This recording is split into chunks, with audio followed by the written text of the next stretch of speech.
probably talk to Solus.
The Dalish prisoners escaped safely?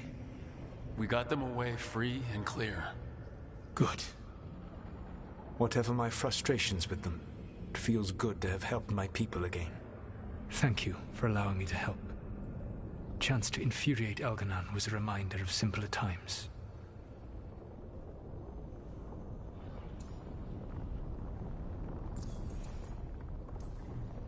You said you found the Dalish frustrating.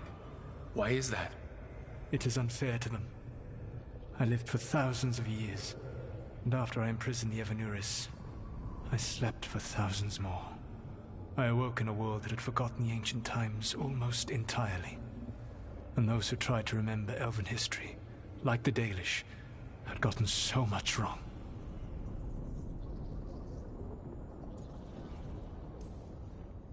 Like the terrible trickster Fen'Harel who sealed away the gods?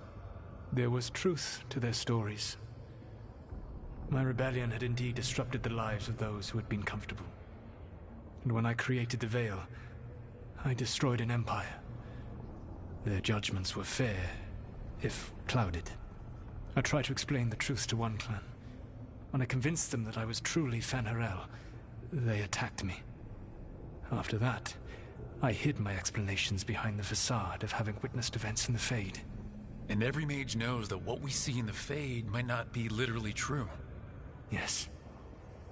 The Dalish had no reason to believe me. I could only watch as they continued to worship Elganon, though we may have seen the last of that tradition, at least.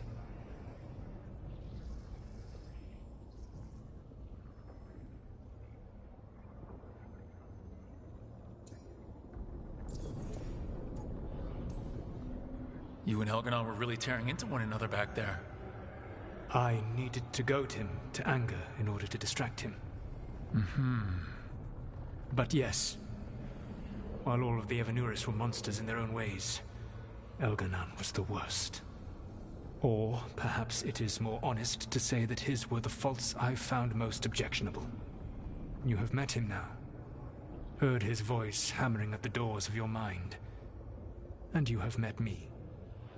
Can you see how he and I might frustrate one another?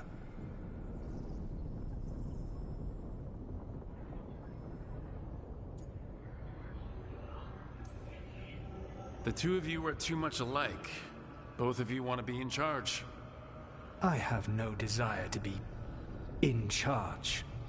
No, you just want to be able to correct anyone who's not doing everything the way you'd have done it. I see you have been observing me as well during these conversations. All right, I can see how you and Elganon would hate each other. He has always been what I most feared becoming. Callous and uncaring, his arrogance unchecked. To have that much power and no one to remind him that he could be wrong. Well, he had you. And I suppose I had you.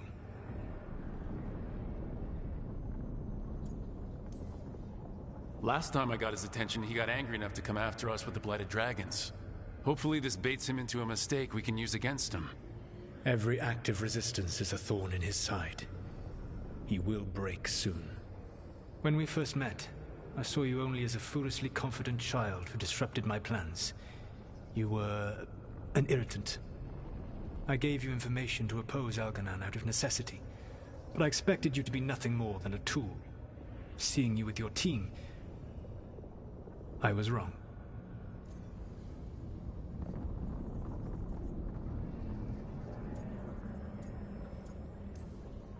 I'm impressed you got that out without choking on it. If I could not admit when I was wrong, I would be no better than Elganon. Your team trusts you, and you listen to them. It is impressive and enviable. It took me centuries to build such a bond during my rebellion, and when I served the Inquisition, I tried to avoid entanglements.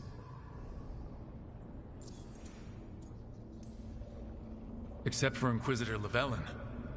I said that I resolved to do so, not that I succeeded. She is a good woman. Growing close to her was selfish of me. Do you regret it? I live with countless regrets. Some of them I have grown to cherish more than my victories. Thank you for sharing that. So what comes next? What are the gods going to do? Elganon and Gillenane are preparing the dagger they will use for their ritual to pierce the veil. Elganon's power is tied to light and darkness. He will need to perform a ritual during the next eclipse. That gives us some time to prepare. It is likely to be your last chance to do so. You must be ready for whatever comes, for this world and for the team that trusts you. I know that you will do everything in your power not to fail them.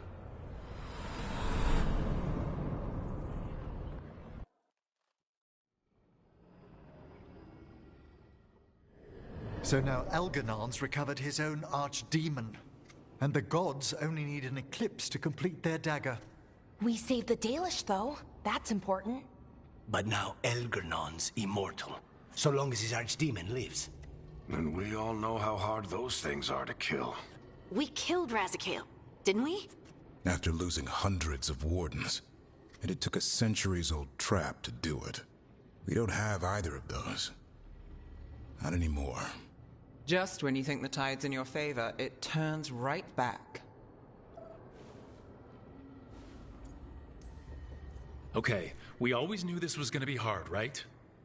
And yeah, maybe it's a little harder now. More than a little. But either we stop this, or all of Thedas falls. So we see it through, all the way. Because no one else is going to. Nice speech, Rook. But it's hard to complete a contract if you don't know where the target is. We found the gods before. Not without help, we didn't. So we get help again. We've got allies everywhere now.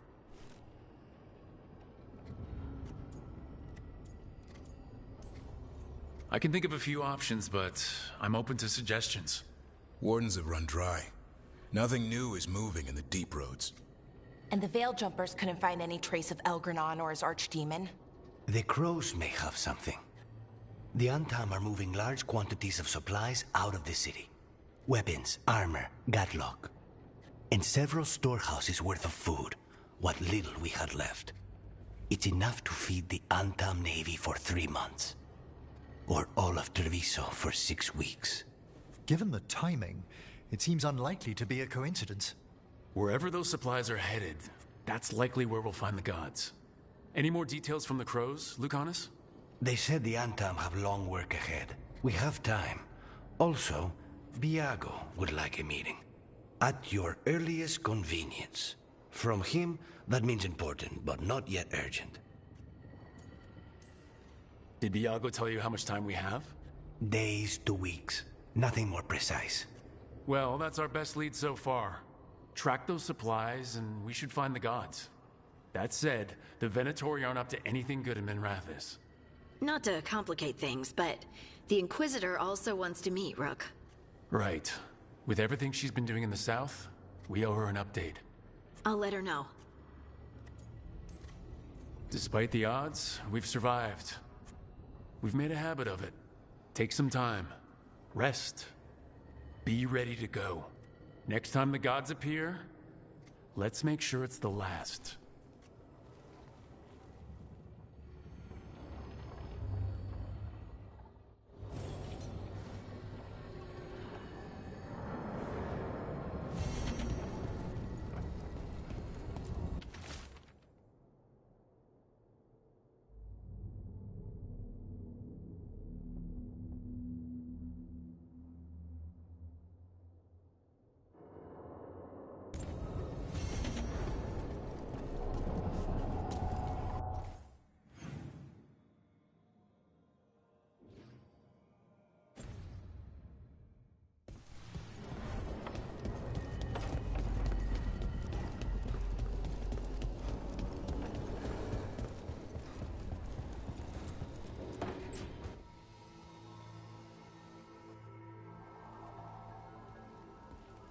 Myrna, hello. I assume Vorgos's not far We behind. have her, Rook.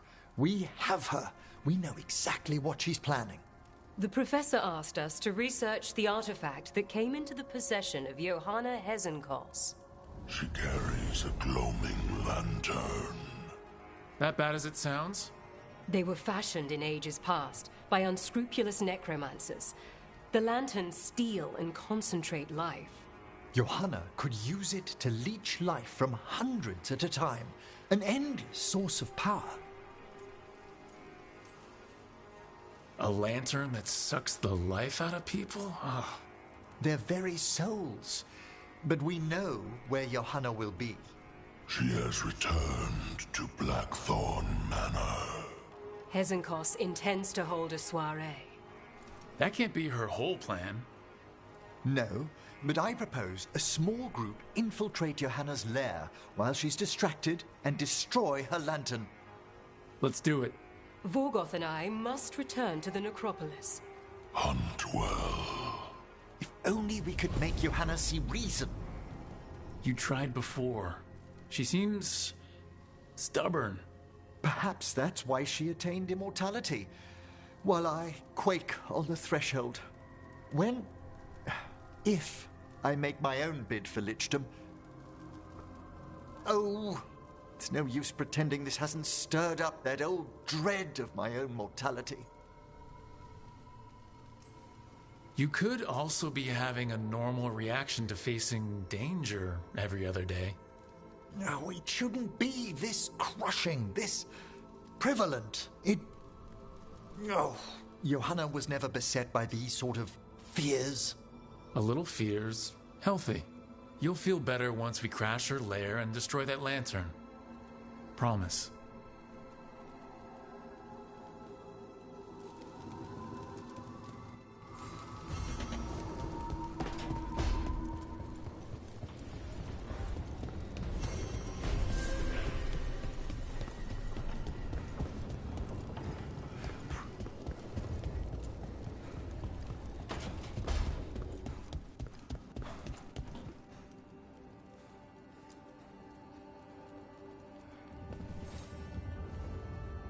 Hey, I got word from my mother. She wants to talk. Have you talked with her since, Nope, not since I told her I was non-binary. But her note said she wanted to talk about that tablet we found, the old Kunari one. Of course that's what she wants to talk about. We can go whenever you're good. I'll let you know.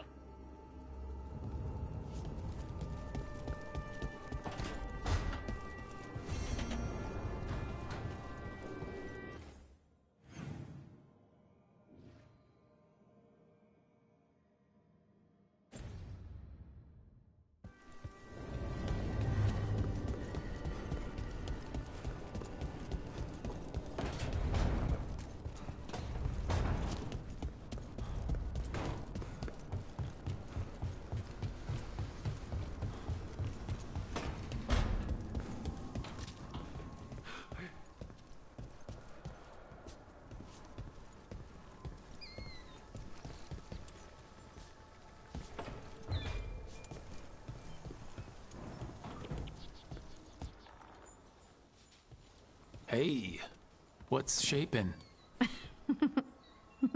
No one says, what's shaping anymore? I thought it was a dwarf thing. Yeah, if you lived in Orzammar 20 years ago. Wow, just trying to be nice, and what do I get? Sass. Aw, well, I appreciate it. And I'm doing okay. I think I just need some time to think and sort things out. It'd be kind of surprising if you didn't. I still remember every moment of it. Suffocating under the weight of the Titan's pain. I couldn't see a way past it. And all I wanted was for the rest of the world to suffer too. And then everyone was there. And that's when I knew we'd be okay. That I'd be okay. I know you would have done the same for me. You helped me remember who I was. Not some Titan, but just Lace Harding. And yes, if you ever need me like I needed you, I will be there. That is my promise to you. You know, I think about Solus sometimes. He's been trapped by his mistakes for eons. When you're blinded by sorrow and pain, you need someone to help you past it. But he's too proud for that. He believes he's alone, even when he doesn't have to be.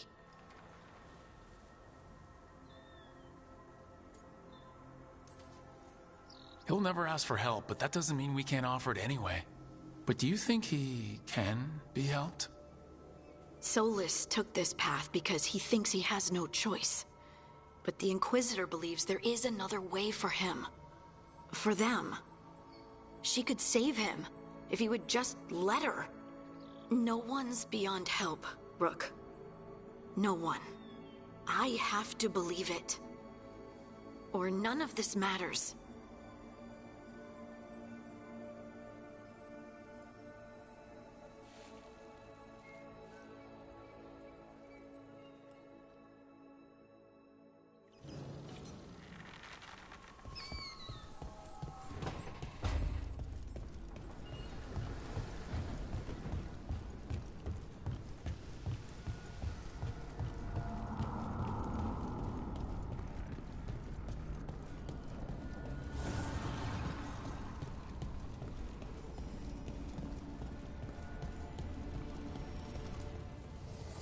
The Evanurers do not need, they only demand. Deny them.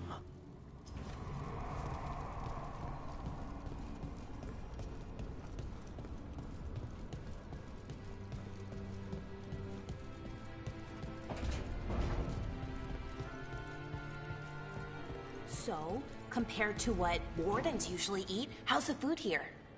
It's warm. That's a start. Wardens usually eat cold gruel. Yuck. What is gruel, anyway? There's the eternal question. We never did get an answer. Probably for the best.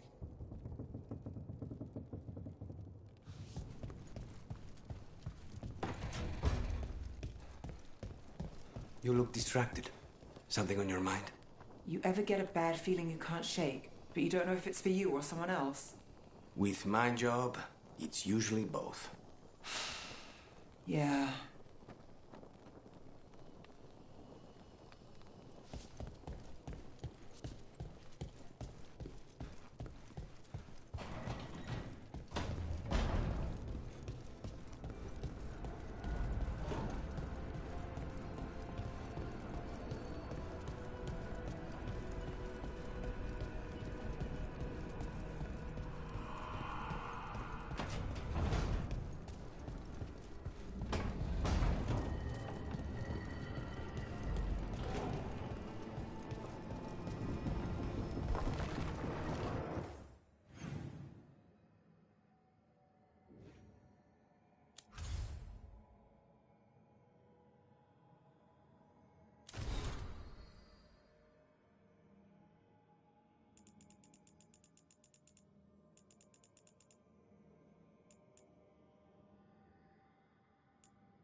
I've noticed Hassan's been rather moody lately. He's jealous. Is it because you and Rook are spending more time in each other's company? That obvious? There were signs, small glances, intakes of breath. Though Harding also told me. I wouldn't call the glances small, but she's right. That's wonderful to hear.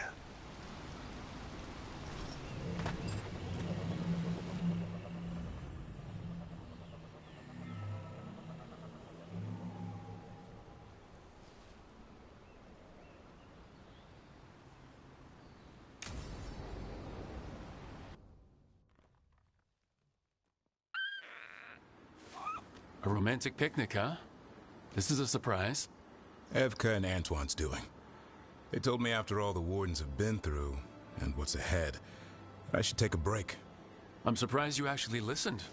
You know how sad Antoine can look? So, what did you pack for the picnic? Emmerich helped me brew a ginger wort truffle tea. I thought we'd see what all the fuss is about.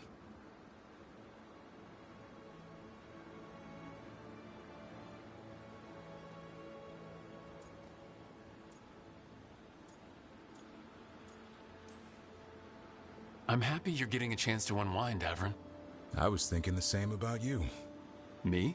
You take on a lot, Rook. If I can take your mind off it for an afternoon, I'll be a happy man.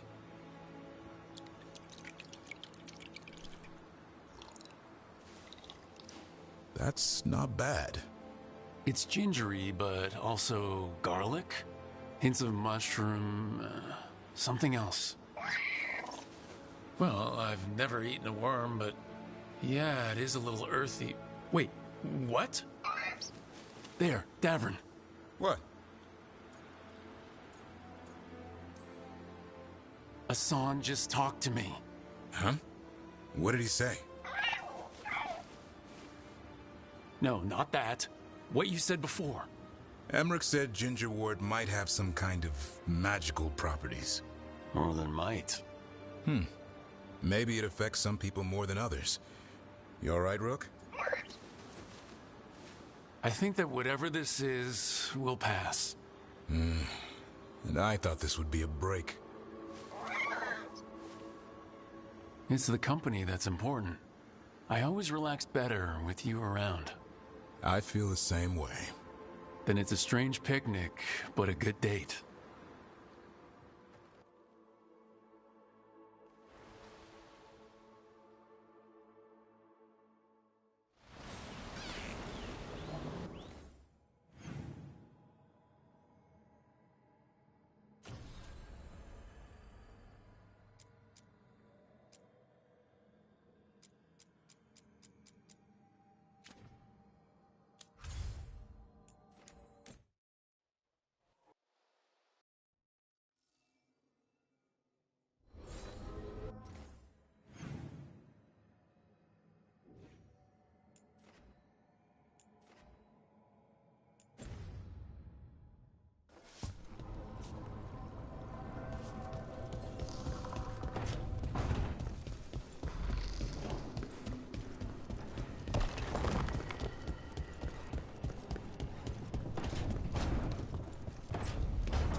Rook, Evka and Antoine sent word. A warden's arrived at Lavendel with news. He might have a lead on Isaiah. Then we've got to get to Lavendel. Agreed. Thanks.